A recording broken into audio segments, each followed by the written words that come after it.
بسم اللہ الرحمن الرحیم۔ دوستو، آپ کی طرف سے جو میری حوصلہ افزائی ہوتی ہے، میں اس کا بہت شکر گزار ہوں کہ آپ میری ویڈیوز کو لائک بھی کرتے ہیں، شیئر بھی کرتے ہیں اور پسند بھی کرتے ہیں۔ جو آج کا ٹاپک ہے اولیگوسپرمیا، یعنی میل میں جرثوموں کا کم تعداد میں ہونا، یعنی جو سپرم ہے نا، وہ ہیں تو صحیح لیکن کم تعداد میں ہیں۔ اس کو ہم کیا کہتے ہیں؟ اولیگوسپرمیا۔ یہ میل میں پائی جانے والی بیماری ہے، یعنی میل میں کسی بھی وجہ سے سپرم کاؤنٹ کا کم ہونا۔ سپرم تو ہیں لیکن ایک خاص لیول سے کم ہیں، جو ریکوائرڈ ویلیو ہے نا اتنے نہیں ہیں۔ تو اس کی ہم کازیں جان لیتے ہیں۔ دوستو، سب سے پہلی جو وجہ ہے نا وہ ہے ویریکوسیل۔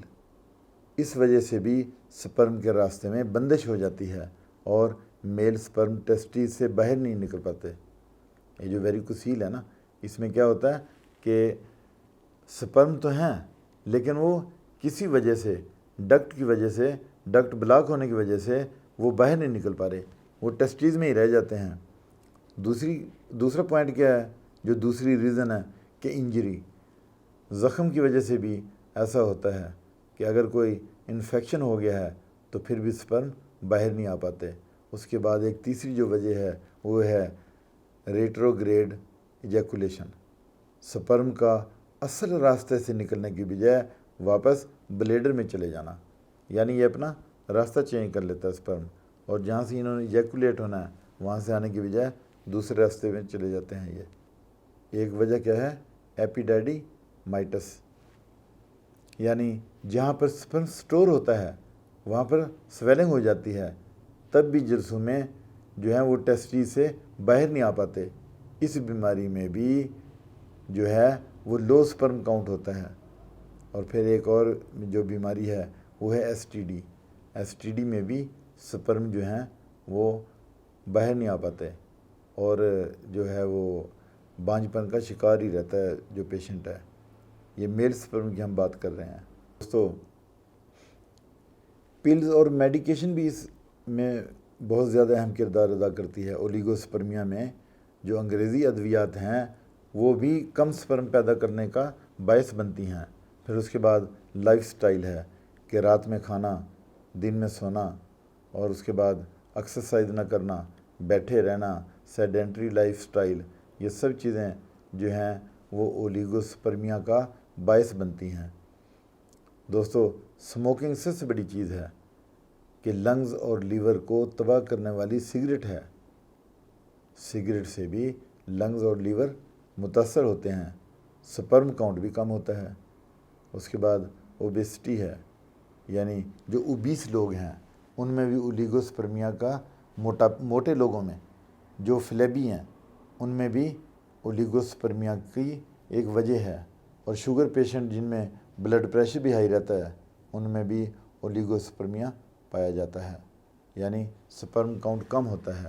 پھر اس کے بعد لیپ ٹاپ ہیٹ، یعنی یہ جو لیپ ٹاپ پیٹ پہ رکھ کے کچھ اسٹوڈنٹس جو ہے نا، آج کل آپ دیکھ رہے ہیں کہ اسٹوڈنٹس جب لیپ ٹاپ پہ کام کرتے ہیں تو لیٹنے کے بعد وہ اپنے پیٹ پہ رکھ لیتے ہیں، جس کی وجہ سے وہ ساری ہیٹ ریڈیٹ کر جاتی ہے نیچے ٹیسٹیز میں جہاں پہ سپرم بنتے ہیں، اور وہ پھر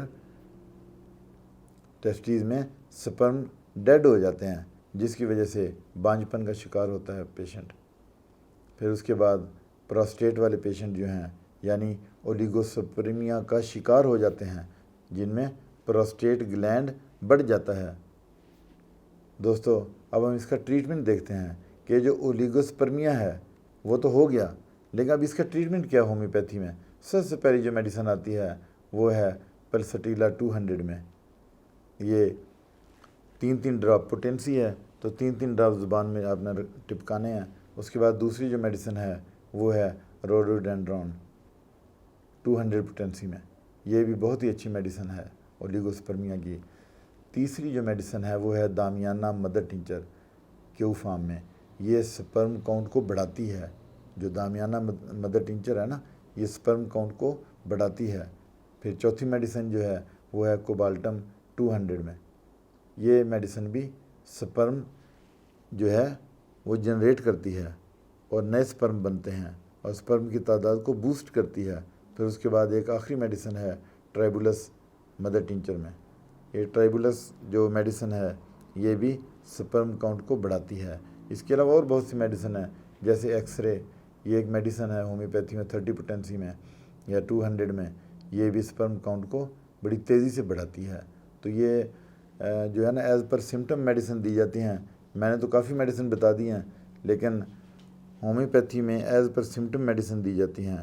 ہو سکتا ہے ڈاکٹر آپ کو ایک میڈیسن دے، 2 دے، یا ایز پر سمٹم وہی آپ کا علاج پرسکرائب کر سکتا ہے اور آپ کو میڈیسن دے سکتا ہے۔ اس کے ساتھ اجازت چاہتا ہوں، اپنا خیال رکھیے گا، اللہ حافظ۔